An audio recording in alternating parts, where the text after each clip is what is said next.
Hey, this is Patrick with Mad Bros Media. I'm here at Portland Wizard World Comic Con, and I'm excited today because I'm here with the one and only Debbie Gibson. How you doing today? I'm great. How are you? Oh, I'm pretty good. How are you liking the con so far? I'm loving it. The weather could be a little better here in Portland, but the people are amazing, so that overrides it. It's been pretty hot today.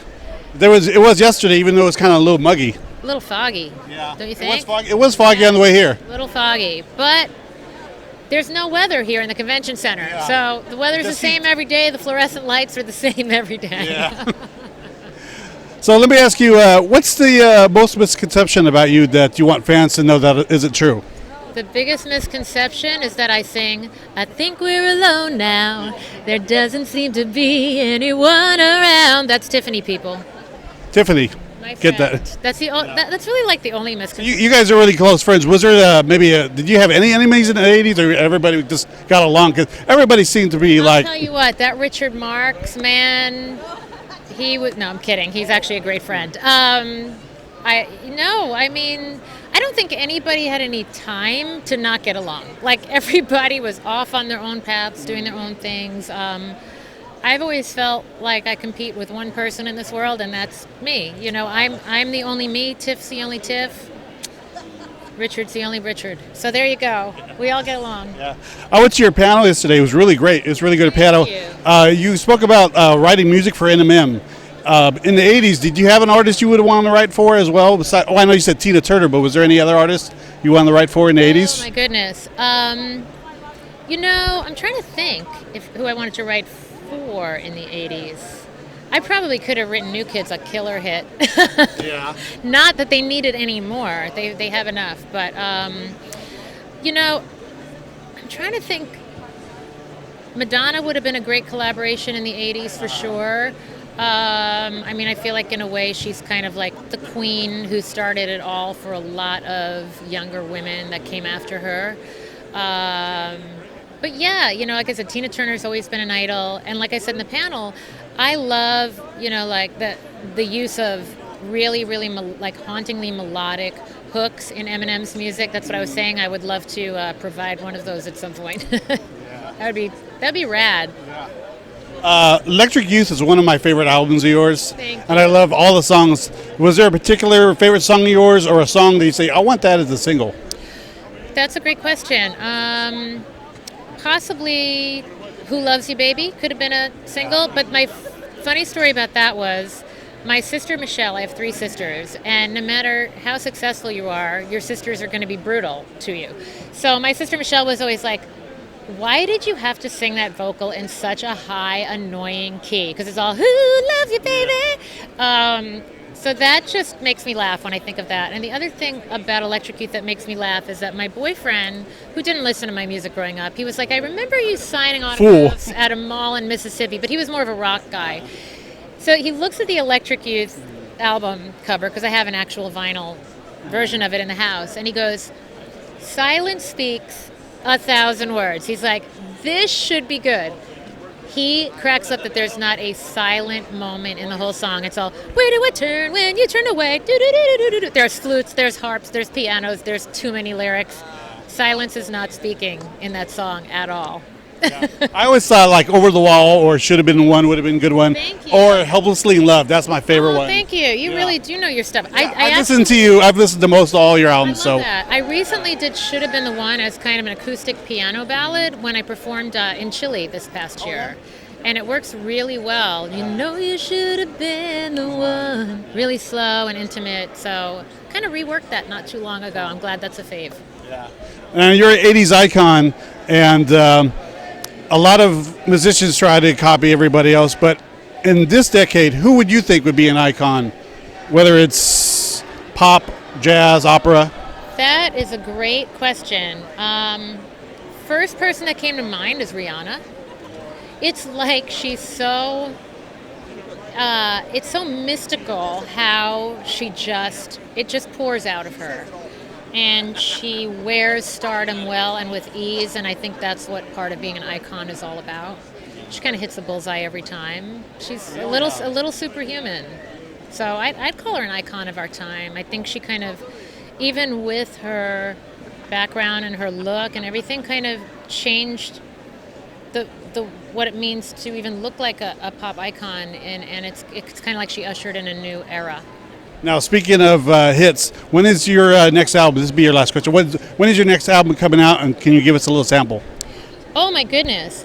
There was a song I recently did in a Christmas concert that I did in Brooklyn, and the hook, I could do it because I did it already. The hook is, they can take a house, they can't take a home, they can say, hey, you're out, but hey, I'm fine on my own. I have to remember my own songs. They cannot take all they could never be, can't take that part of me that's free.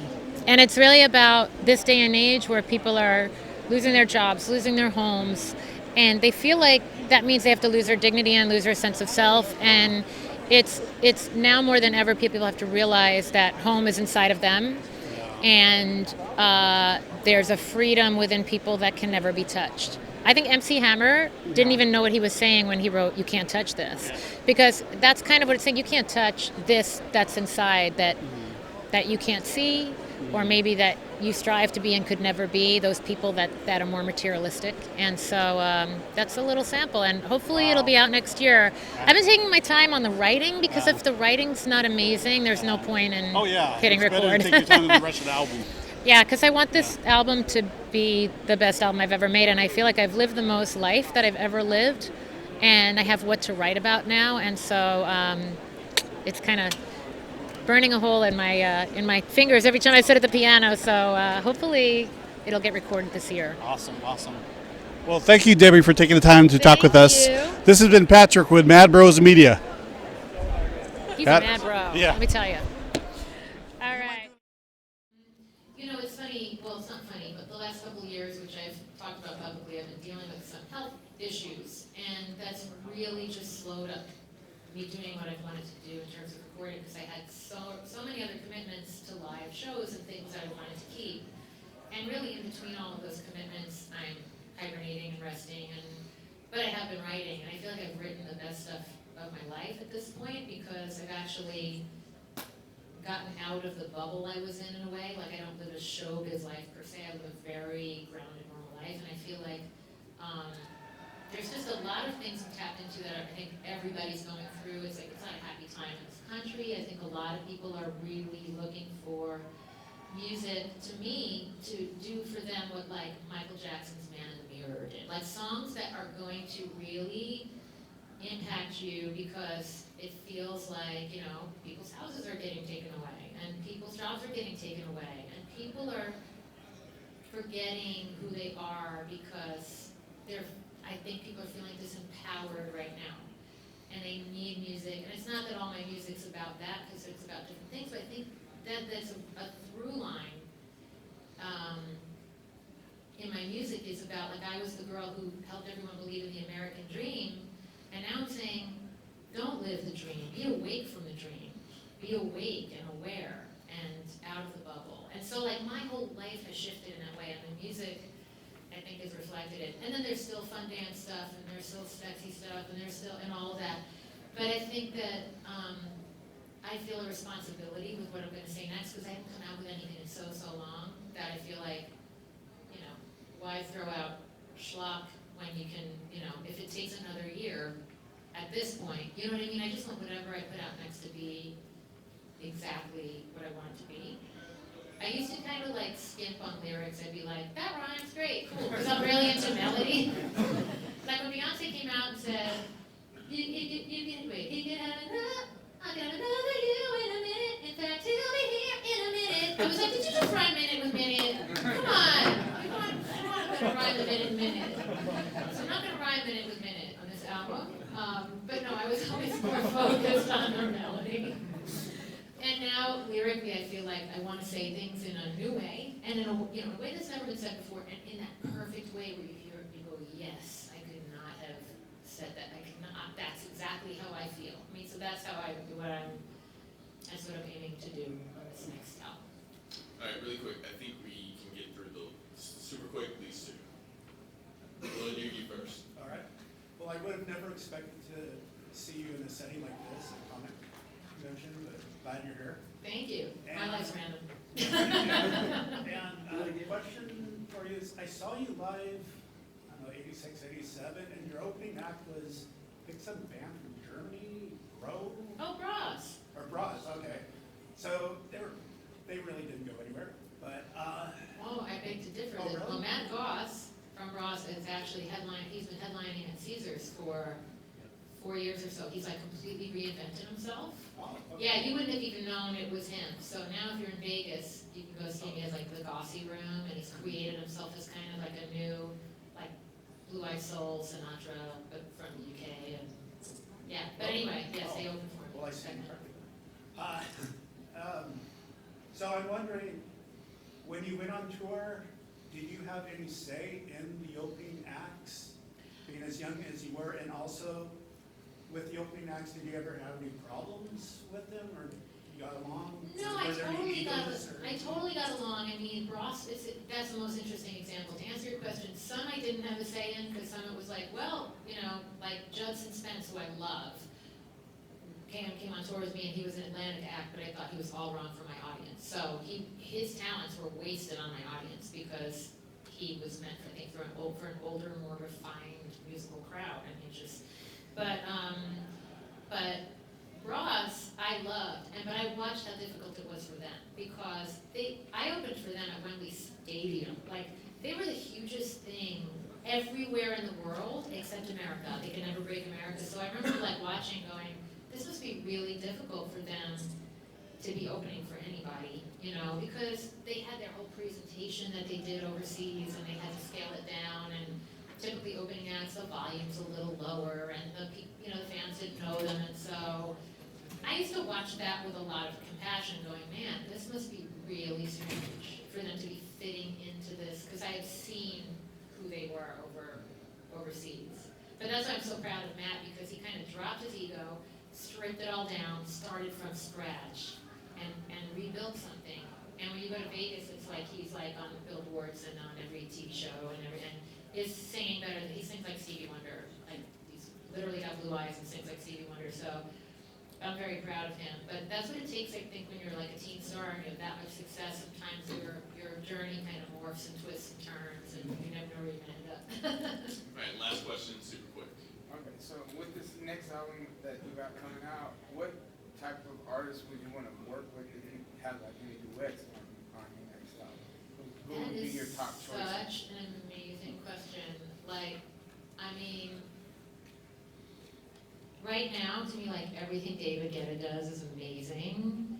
And I sit at my piano and I do an acoustic of like, I don't know where the night is taking us, but something in your eyes is dangerous, and nothing's holding back. And you can like just, to me, a song that you can do as like an acoustic piano thing that was a dance, that's a great song. But great song's great song. So to me, and then it would be DG and DG. That would be, hey, match made in heaven.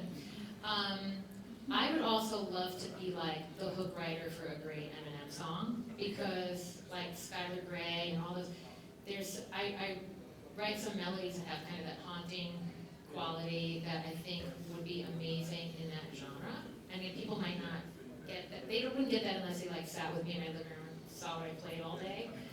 But that would be, I think Eminem, every time I see Eminem, like my boyfriend always says, Eminem is to rap what Robin Williams was to comedy. Like Eminem's just so brilliant and in a moment, and I'm a fan. So those are two. I mean, there's a lot. And there's a lot of songs that I write that I would love to sing, but I also would love to see other people sing. Like I have a song that right now I can see, like, I would love to hear Tina Turner sing it. I would love to hear Rihanna sing it. I would love to hear Miley sing it. It's like, to me, like an artistic game changer for somebody who sings it. That could be me, that could be someone else. I have no ego about, like, I'm just like, the song's my baby, let it fly where it's supposed to fly. So I'd love to see those songs placed with other people as well.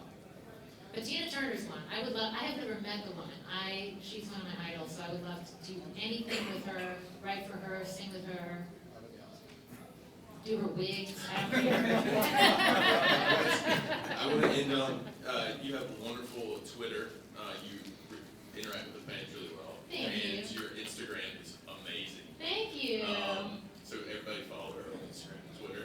It's And at Debbie Gibson, very simple. your website is really on point with all the places you're gonna be at, too. We just revamped the website, debbieGibsonsocial.com. And actually coming up, I'm gonna be speaking to releasing new stuff. I do have some stuff that I've recorded over the last 10 years that I didn't release.